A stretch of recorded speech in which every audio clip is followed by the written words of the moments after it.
통해서 하나님이 역사하시는 줄 믿습니다. 그래서 성경은 계속적으로 믿음을 강조합니다. 오늘 세 가지로 믿음을 살펴보는데요, 첫 번째는 보는 것이 아니라 믿음으로 살아가야 된다는 거예요. 보는 것이 아니라, 자, 여기 믿음으로 산다는 것은 보이지 않는 하나님을 의지한다, 바로 그 말이기도 합니다. 바울이 말하죠. 고린도후서 5장 7절에 이는 우리가 믿음으로 행하고 보는 것으로 행하지 아니함이로라. 이게 무슨 얘기입니까? 눈앞에 보여지고 있는 상황, 힘들고 어려운 그런 상황들을 보면서 하루하루를 살아가는 게 아니라는 거예요. 바울은 눈앞의 상황이 어떻게 펼쳐지든지 나는 무엇으로 살겠다? 믿음으로, 보이지 않는 하나님을 의지하고 살아가겠다라고 표현하고 있죠. 여러분, 이런 말 들어보셨죠?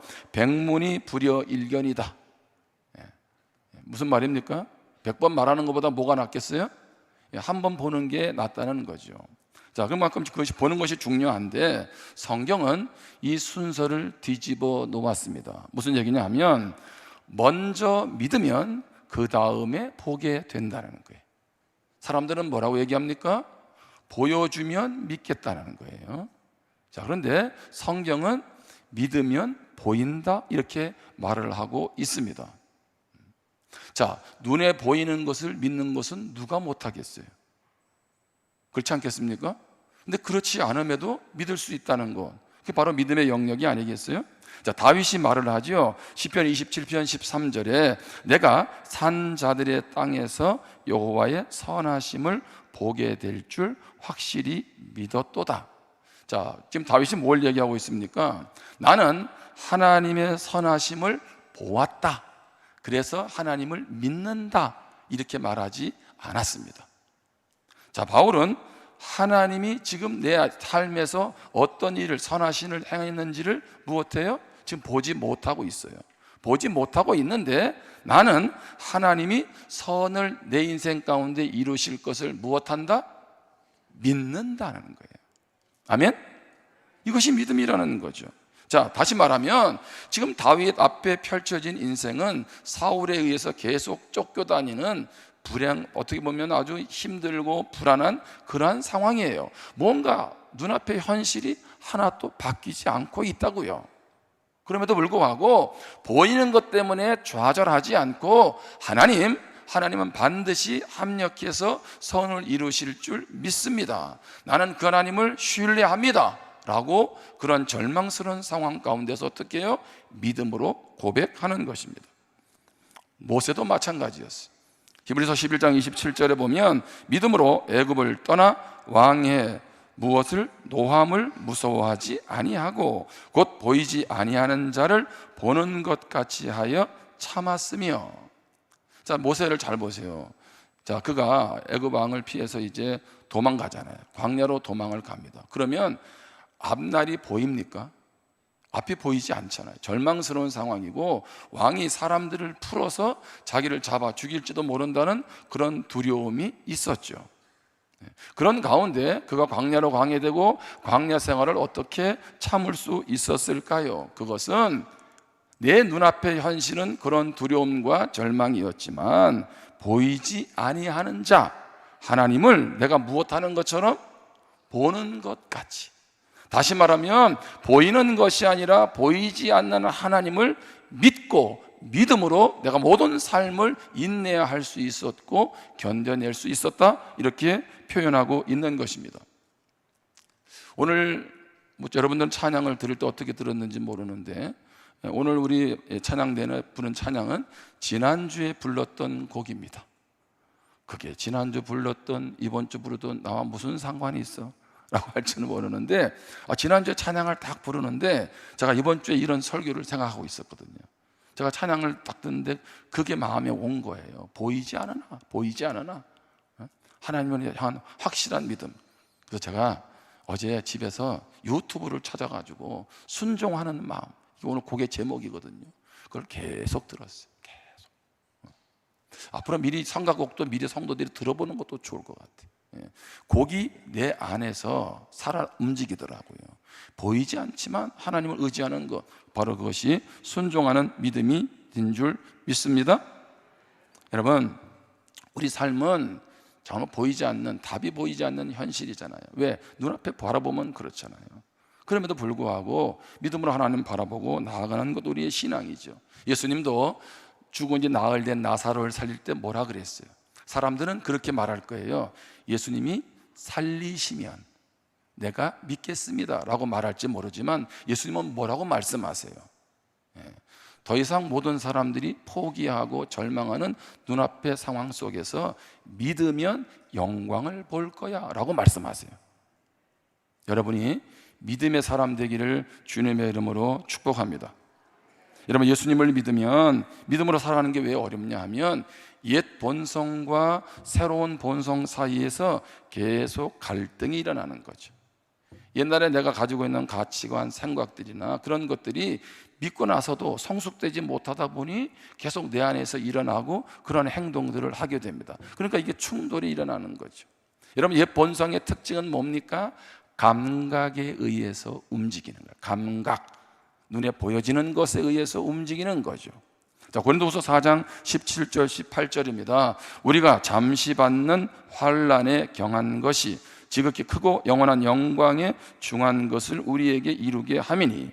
18절을 같이 읽겠습니다. 시작. 우리가 주목하는 것은 보이는 것이 아니요 보이지 않는 것이니 보이는 것은 잠깐이요 보이지 않는 것은 영원함이라. 아멘. 한마디로 말하면 우리는 눈에 보이는 것 보고 살아가는 사람이 아니라는 거죠. 보이는 것은 잠깐이요 보이지 않는 것은 영원합니다. 영원한 것은 천국이고 영원한 것은 예수 그리스도가 어제나 오늘이나 영원토록 동일하신 줄 믿습니다. 그러므로 오늘 우리가 다시 말씀 앞에 이 예배 자리에서 깨달을 것이 무엇이냐는 거예요. 나는 지금 무엇에 의지해서 살아가느냐는 거죠. 내 눈앞에 있는 환경 때문에 내가 좋으면 감사, 좋지 않으면 절망하는 상황이냐, 아니면 상황과 관계없이 나는 늘 그 보이지 않는 하나님을 믿고 믿음으로 신뢰하고 살아가느냐는 거죠. 자, 그런데 문제는 뭡니까? 우리의 고민은 뭐예요? 목사님, 믿음으로 살면 되겠는데 어떻게 하면 내 믿음이 좀 생겨나고 자랄 수 있을까요? 두 번째 기억할 것은 믿음이 생겨나고 자라나게 하는 것은 말씀입니다. 우리는 간혹 이런 말을 하죠. 내가 믿음이 있었으면 하나님이 이 문제를 좀 해결해 주실 텐데, 또는 뭐 해결해 주셨을 텐데, 이런 말을 합니다. 뿐만 아니라 나 자신을 바라보면서 내가 참 믿음이 없다, 이렇게 스스로 자조 섞인 표현들을 하기도 합니다. 믿음이 어떻게 하면 생기고 자랄 수 있을까요? 자, 다시 로마서 10장 17절을 봅니다. 그러므로 믿음은 들음에서 나며 들음은 그리스도의 말씀으로 말미암았느니라. 여기서 중요한 단어가 뭐냐면 두 개 정도 있지만 하나가 뭐냐면 나며라는 거예요. 나며. 믿음은 뭐예요? 생겨난다는 거죠. 더 쉽게 표현하면 나온다는 거예요. 나온다는 거예요. 그러면 믿음이 어디서 나올까요? 그냥 이 단어 표현으로 하면, 다시 얘기합니다. 믿음이 어떻게 하면 생겨나고 믿음이 자라날까요? 오늘 여기 말씀에서는요, 믿음은 무엇에서? 들으면은 믿음이 생긴대요. 그런데 뭐를 들어야 돼요? 무엇을? 말씀, 그리스도의 말씀. 그러니까 하나님의 말씀을 들으면 무엇이 생겨요? 믿음이 생겨요. 뒤집어서 말하면 왜 나는 믿음이 없을까? 그 말은 뭐예요? 말씀을 듣지 않아요. 자, 이렇게 설교를 듣는 것도 말씀을 듣는 겁니다. 자, 그런데 여기에서 그쳐서 되지 않죠. 날마다 말씀을 내가 읽고 묵상하고 더 시간이 된다면 연구하고 또 말씀을 배워야 되는 거죠. 우리가 끊임없이 말씀에 집중하는 것은 어디에 있습니까? 그래야 믿음이 생겨나요.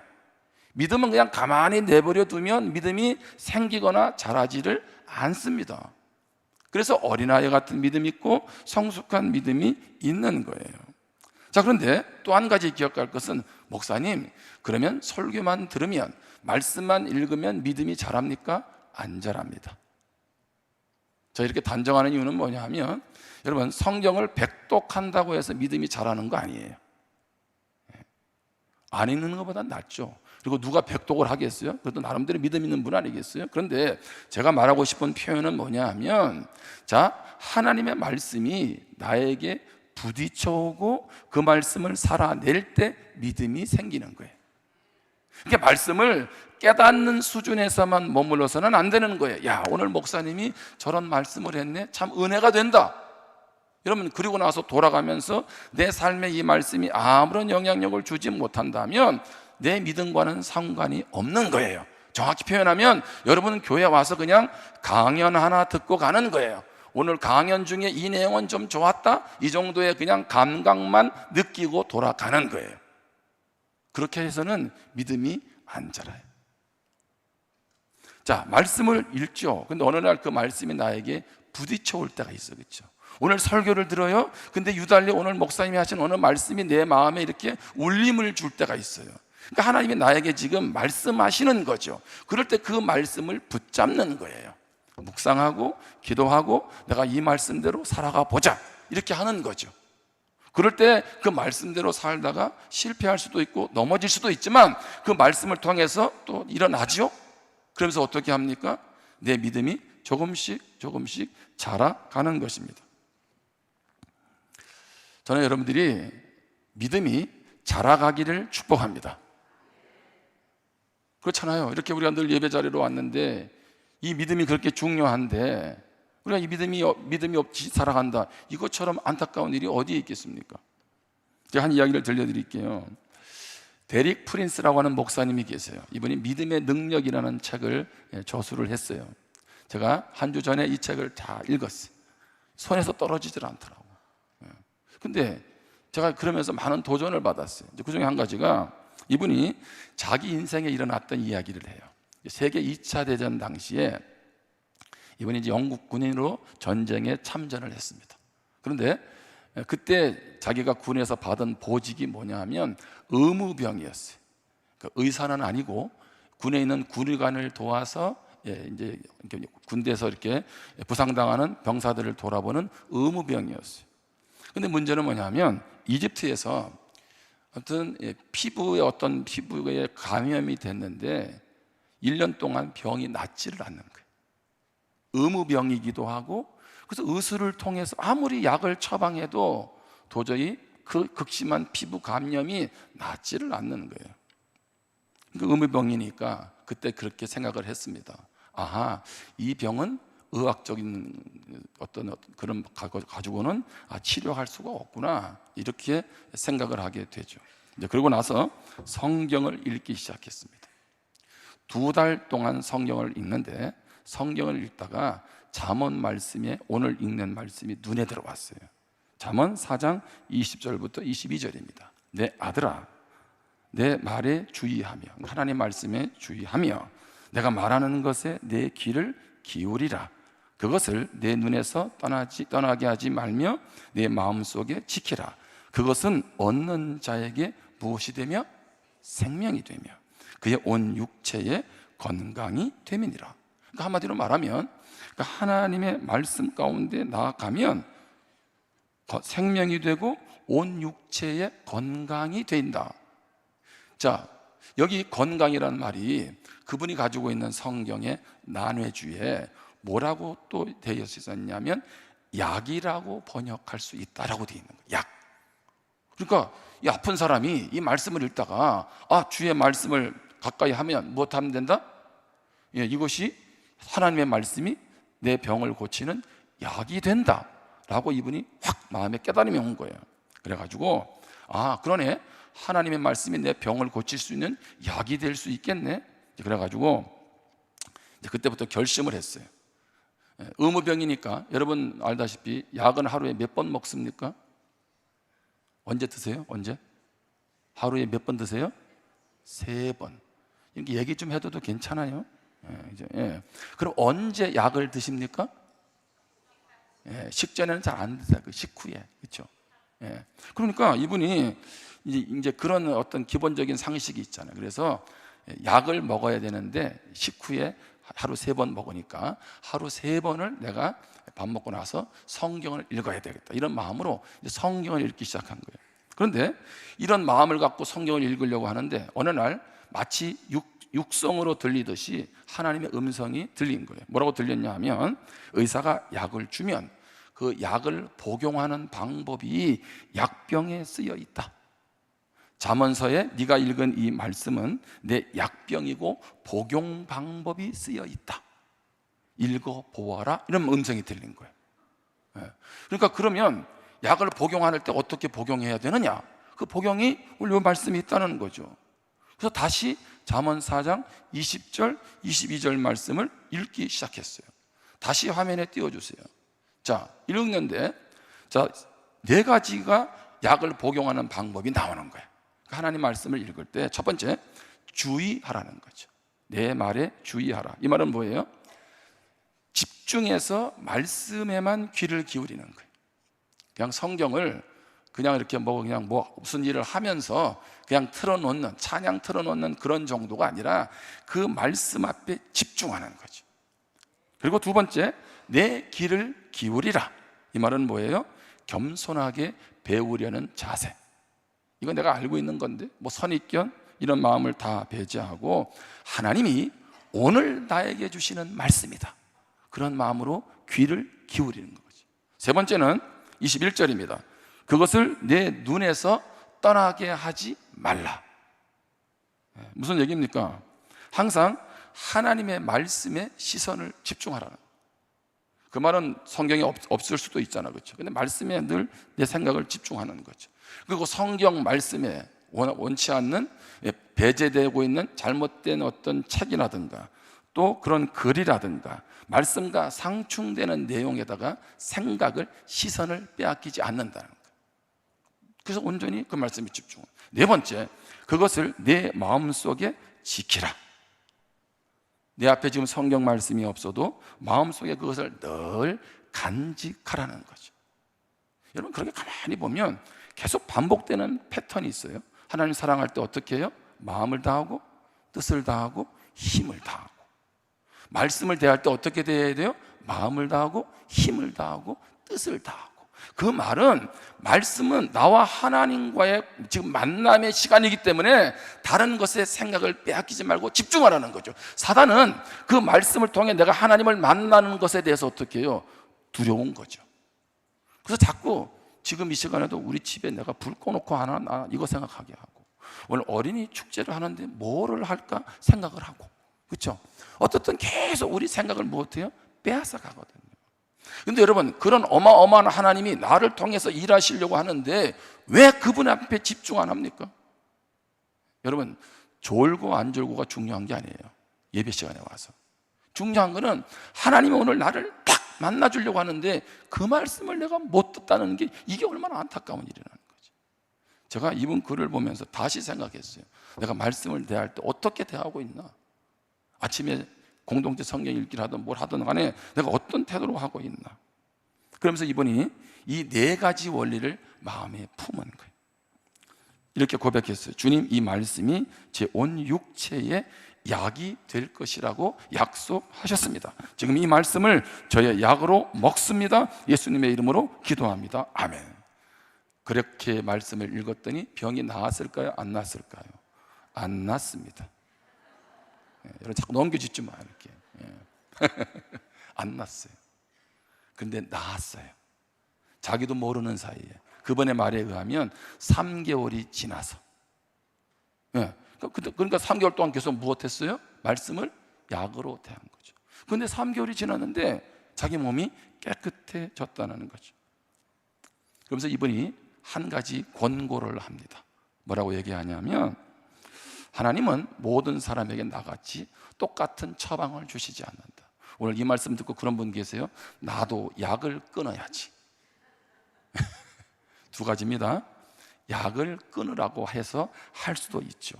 그런데 무엇하면 됩니까? 그냥 약을 드시면 됩니다. 아시겠어요? 아니, 하나님이 그것도 주시는 거잖아. 근데 약을 나는 아예 안 먹고 기도로 고치겠다, 이거는 조금 아니에요.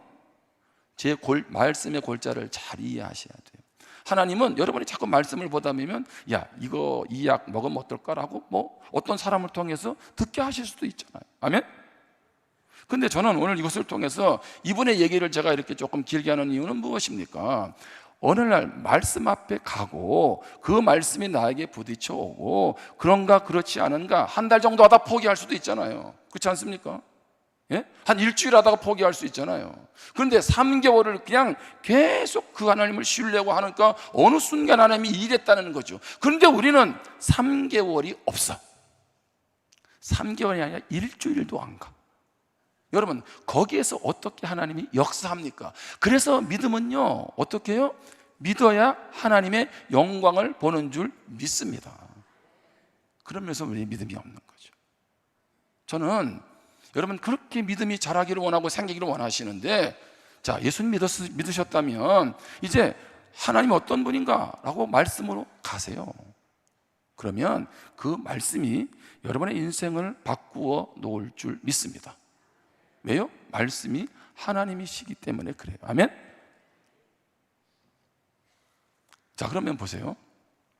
우리는 보이는 것이 아니라 믿음으로 보이지 않는 하나님을 신뢰하며 살아가죠.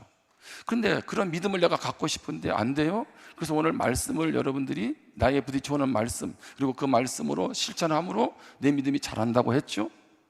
그러면 이제 나 혼자만 그런 믿음을 가지고 살아가면 될까요? 아니요. 오늘 그래서 본문이 그겁니다. 믿음은 공동체와 함께하는 거예요. 여러분, 예수님을 요즘에 그런 분 많잖아요. 가난한 성도, 그렇죠? 뒤집어서 말하면 교회 안 나가는 성도예요, 그렇죠? 가난한 성도의 좋은 점은 뭡니까? 아무나 누구나 설교를 통해서 은혜 받을 수 있어요. 그리고 헌금은 안 해도 돼. 특별히 11조를 안 해도 돼. 너무 편하고 좋아. 그래서 그런 성도들이 많아요. 그런데 여러분, 제가 새가족들하고 일대를 하잖아요. 요즘에 일대를 5주가 끝나면 이제 제가 일대를 만났을 때 그분하고 확인하는 게 있어요. 구원에 대한 걸 확인하죠.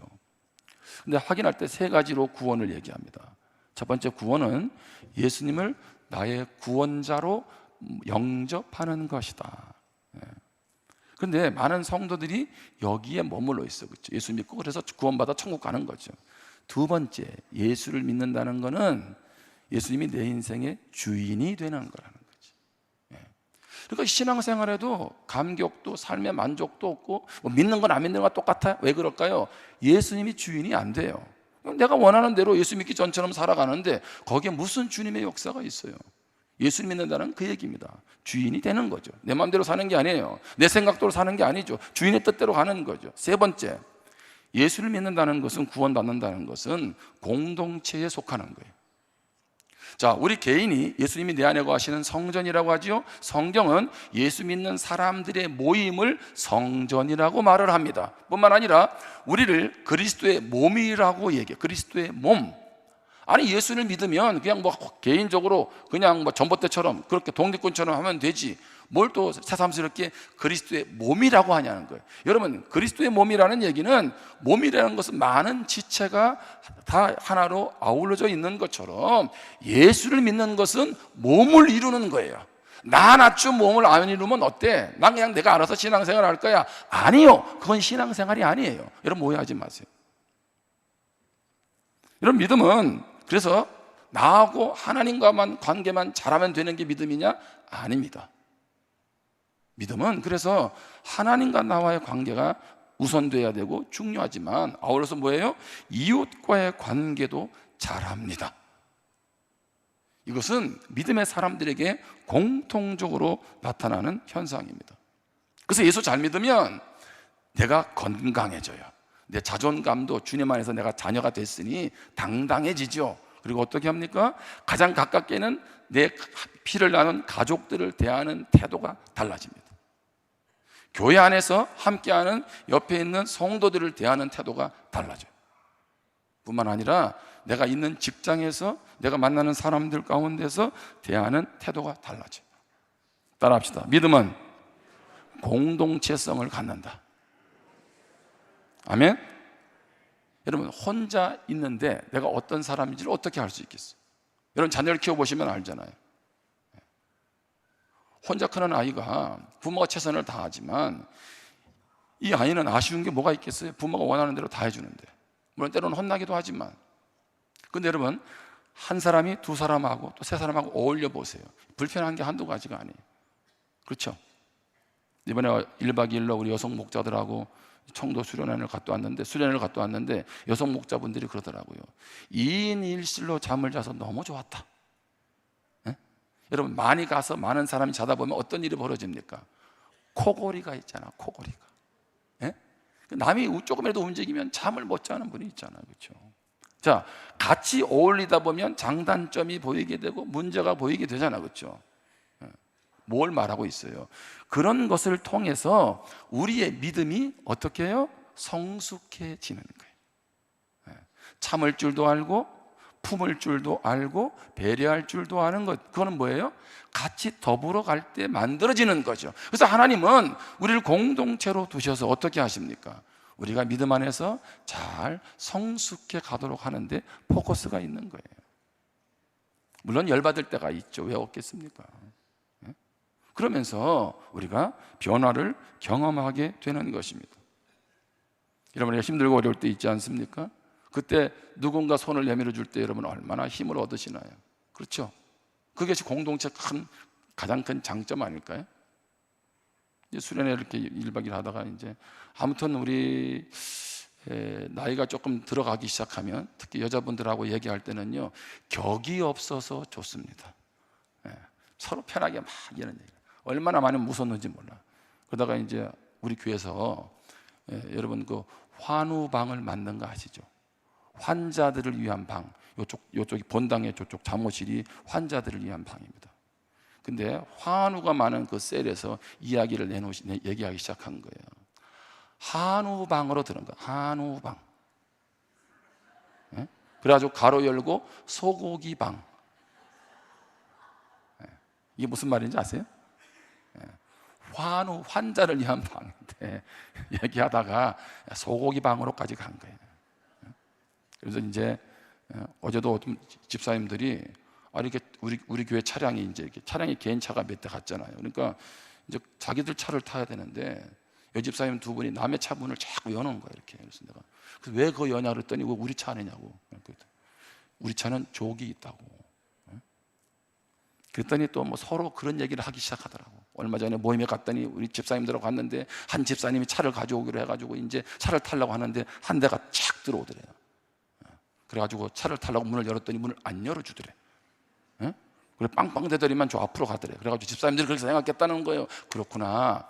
집사님 여기 차가 많이 오니 저만큼 앞으로 오라는 뜻이구나 해가지고 여집사님 세 분이 앞으로 가가지고 운전석을 제어하고 세 분이서 문을 열어 제낀 거야.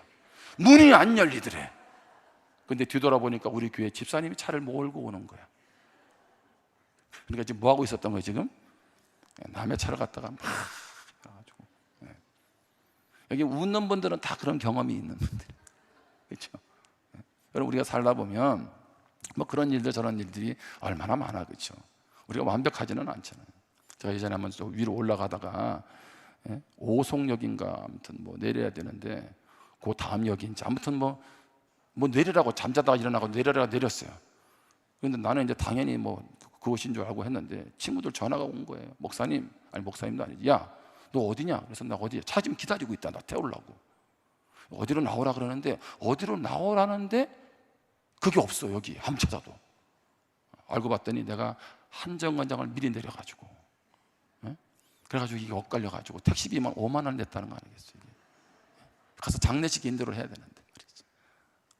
이런 살아가면서 우리가 우리 공동체에 속한 분들이 모든 걸 잘하는 건 아니잖아, 그렇죠?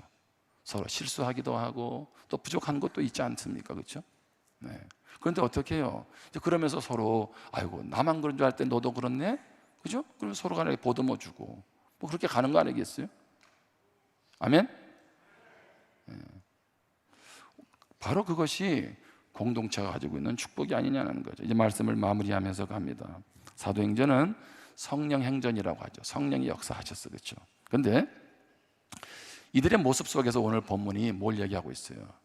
일반 사람들과 세상 사람들과 다른 모습이 나타나죠. 32절입니다. 믿는 무리가 한 마음과 한 뜻이 되어 모든 물건을 서로 통용하고 자기 재물을 조금이라도 자기 것이라는 이가 하나도 없더라. 자기 걸 다 가지고 있는데. 자, 33절에 사도들이 큰 권능으로 주 예수의 부활을 증언하니 무리가 무엇을 받아? 큰 은혜를 받아. 그 중에 가난한 사람이 없으니 이는 밭과 집 있는 자는 팔아 그 판 것의 값을 가져다가. 자, 믿는 초대 공동체 안에 가난한 사람이 있었어요? 없었어요? 있었어요. 근데 34절은 왜 가난한 사람이 없다고 얘기합니까? 다시 얘기합니다. 그 당시에 예수님 때문에, 예수님을 믿는다는 것은 가문에서 쫓겨난다는 얘기고, 모든 직장에서부터 어떻게 해요? 완전히 배제된다는 거죠. 누릴 수 있는 것은 다 포기해야 된다는 거예요. 지금도 이슬람권에서 신앙생활 할 때 그런 것들이 많이 나오지 않습니까? 자, 그러니 당연히 예수 믿는 사람들이 다 무엇할 수밖에 없어요? 상당수는 직업도 없으니 가난할 수밖에 없죠. 그런데 성경은 가난한 사람이 없다 그래요. 다시 얘기합니다. 가난한 사람이 많아요. 근데 실제로 가난하지 않았대요. 그 이유는 뭐예요? 35절에 사도들의 발 앞에 두매 판 것을 가져다가, 두매 그들이 각 사람의 필요를 따라 무엇하였다? 나누어 줍니다. 자기가 가지고 있는 것 막 재산까지 팔아가지고 무엇했어요? 사도들에게 가져와서 저 가난한 사람들, 어려운 성도들을 도와주세요 하고 나누어 줬다는 거죠. 이 말씀을 오해하지는 마세요. 예수 믿으면, 은혜 받으면 가지고 있는 재물을 다 팔아서 주님께 드려라, 그런 얘기가 아닙니다. 예수 믿으면 무소유로 살아가야 되느냐? 그렇지 않습니다. 여기서 말하는 건 그게 아니죠. 중요한 포인트는 뭐예요? 33절에 무리가 큰 은혜를 받아. 은혜를 받으니까 어떻게 내 옆에 있는 지체가 힘들고 어려운데 모른 척 할 수 있겠습니까? 그래서 어떻게 해요? 자기가 있는 것을 막 팔아서 내놓아서 그들을 돌아보게 되고, 그러다 보니 그들 공동체에 가난한 사람이 없었다는 거예요. 이게 뒤바뀌면 안 돼요. 무슨 얘기입니까? 은혜가 없이 하다 보면 주저앉는 거예요. 그런데 은혜가 임하면, 여러분, 그래서 교회는 은혜가 임해야 돼요. 아멘? 은혜가 있으면 서로 돌아보게 되고 헌신을 하게 되고 충성을 하게 되는데, 은혜가 없으면 헌신이 힘들어. 물질을 드리는 게 뭐예요? 아까워. 예배 드리는 시간이 너무 길어. 빨리 주일 예배 끝나고 내가 일하고 싶어 라는 마음이 든다는 거죠. 그래서 우리에게는 무엇이? 은혜가 있어야 돼. 자, 그러다 보니 그들이 나누었죠. 자, 이 원리를 출애굽기 보면 만나의 원리를 여러분 잘 기억하세요. 만나. 하나님이 만나를 날마다 이스라엘 백성에게 주셨어요. 근데 자, 이슬이 이제 이렇게 사라지기 전에 만나를 거둬, 햇빛이 나면 다 사라지니까. 그래서 거둬 드려야 되니까 사람들이 가가지고 만나를 거둬 드렸어요. 한 오멜씩. 어떤 사람은 더 많이 거둬 드렸어요. 한 오멜은 2.2리터인데, 자, 만나를 거두었는데 출애굽기 16장에 보면 재미난 표현이 있어요. 적게 거둔 자도 모자라지 않았고 많이 거둔 자도 남지 않았다는 거예요. 이 말은 무슨 얘기예요? 적게 거둔 사람이 모자라지 않았다는 얘기는 나는 거둔 게 이것밖에 없으니까 이걸로 먹고 살아야지, 다이어트는 하고, 그런 거예요. 자, 많이 거둔 사람은 그러면 하나도 안 남았어요. 그러면 지금 먹고 치우자 해가지고 그냥 배부르게 먹어서 비만이 됐다는 얘기입니까? 그 말이 아니죠. 이 말은 어떤 사람은 몸이 불편할 수도 있고 그러다 보니까 몸도 느리다 보니 어떻게 해요? 적게 거두었어요. 근데 어떤 사람은 많이 거두었어요. 그래서 많이 거둔 사람이 어떻게 한 거예요? 적게 거둔 사람에게 나누어 준 거예요. 여러분, 고린도후서 8장에 보면 거기에 그런 말씀, 거기에 이제 그들이 예루살렘 교회가 어려움을 당하자 예루살렘 교회를 위해서 마게도냐와 아가야에 있는 교회들이 이제 헌금을 하죠. 헌금을 해요. 그래서 열심히 헌금을 해서 이제 그 돕는 일에 자기도 힘든데 헌금을 드리죠. 자, 그런데 고린도후서 8장 13절입니다. 이는 다른 사람들은 평안하게 하고 너희는 곤고하게 하려는 것이 아니요. 무슨 얘기입니까? 여러분들이 이렇게, 여러분도 힘든데 이렇게 물질을 들여서 예루살렘 교회 어려운 사람들을 돌아보게 하는 것은 여러분들을 힘들게 하려고 하는 것이 아니라 균등하게 하려 함입니다. 어려운 사람들도 좀 힘을 내도록. 자, 14절에 이제 너희의 넉넉한 것으로 그들의 부족한 것을 보충함은, 그들이 가지고 있는 거니까 그걸 나눴어요. 그랬더니 부족한 것을 보충함은 그들의 넉넉한 것으로 너희의 무엇한 것을, 우리도 언젠가는 부족할 수 있잖아요. 부족한 것을 보충하여 균등하게 하려 함이라. 자, 같이 15절 읽겠습니다. 시작. 기록된 것과 같이 많이 거둔 자도 남지 아니하였고 적게 거둔 자도 모자라지 아니하였느니라. 아멘. 이 말씀이 출애굽기 16장 18절을 인용한 거예요. 공동체의 나눔을 통해서 삶의 필요가 채워진 거죠. 믿음의 공동체가 어떻게 작동하는지를 말씀해 주고 있는 것입니다. 사도행전에 보면 이러한 초대교회 공동체를 보고 그들이 깜짝 놀란 거예요. 저들은 누군데 예수님이란 사람을 만나고 은혜를 받더니 자기가 가지고 있는 것을 어려운 이웃들을 나누어주고 돌아보고 하냐는 거죠. 그래서 그들이 자발적으로 예수를 믿은 사람이 많아졌더라고 성경이 기록을 했어요. 그들을 믿는 예수님 나도 믿어보자는 것 아니겠습니까? 저는 우리 믿음의 공동체가 세상에 신선한 자극을 줄 수 있기를 바랍니다. 여러분들이 믿음의 사람이 되세요. 보는 것만 가지고 힘들다 어렵다 거기에서 하나님이 살아계시냐 안 살아계시냐 그렇게 여러분 살아가지 말고 보이지 않지만 역사하는 그 하나님을 신뢰하고 그분에게 믿음으로 나아가고 그러기 위해서 더 말씀을 붙잡고 그 말씀 가운데 내가 살아내고 그래서 우리가 함께 믿음의 공동체를 이루어서 하나님의 나라를 이루어 가기를 주님의 이름으로 축복합니다. 기도하겠습니다. 우리 함께 오늘 주신 말씀을 잠시 마음에 품고 기도할 수 있기를 바랍니다. 믿는 우리에게 하나님은 반드시 말씀하시죠. 그리고 여러분의 마음에 부딪혀오는 말씀이 있을 거예요. 오늘 그 말씀을 붙들고 내가 묵상하고 그 말씀대로 살아가면 내 믿음이 자라납니다. 오늘 하나님 나에게 그 믿음 달라고 그리고 우리 공동체가 그런 믿음의 공동체로 세워지게 해달라고 우리 같이 기도하겠습니다.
하나님 아버지, 살아 역사하시는 하나님, 오늘도 우리 아버지가 되시는 줄 믿습니다. 하나님, 오늘 우리에게 이 시간 다시 한번 결단이 있기를 원합니다. 우리가 왜 예배에 집중하고 말씀에 귀를 기울입니까? 그 말씀이 나를 살리고 믿음이 견고해지며 하나님의 영광을 보기 때문인 줄 믿습니다. 잠언 4장 20절 22절의 이 말씀이 나의 말씀이 되게 도와 주시옵소서. 주의 말씀을 대할 때마다 귀를 기울이고 온 마음을 다하고 하나님 내 마음에 잘 새겨서 그 말씀에 붙들려 날마다 하나님을 경험하고 살아가는 저희들 되게 하여 주옵소서. 하나님, 우리 공동체가 함께 모일 때마다 이 하나님의 은혜를 나누게 하시고 또 연약함 가운데 있는 지체들을 믿음으로 격려하며 세울 수 있게 도와 주시옵소서. 하나님, 예배 마치고 다시 세상으로 나아갑니다. 그러나 두렵지 않습니다. 염려가 되지 않습니다. 그것은 주님이 우리와 함께 하시기 때문인 줄 믿습니다. 왜 나는 염려하며 두려움으로 나아가고 있습니까? 나의 믿음의 문제라면 이제는 염려와 두려움 앞에 사로잡히는 것이 아니라 하나님의 말씀을 읽게 하시고, 하나님의 말씀을 마음에 품게 하시고, 하나님의 말씀을 묵상하게 하시고, 하나님의 말씀이 내 인생의 길이 되게 하여 주시옵소서. 오늘 다시 한번 그렇게 믿음으로 결단할 때에 하나님, 주의 성령께서 우리의 마음을 붙들어 주시고, 그렇게 멋지게 또 한 주간도 살아낼 수 있는 우리 모든 성도들 되게 하여 주시옵소서. 예수님의 이름으로 기도합니다. 아멘.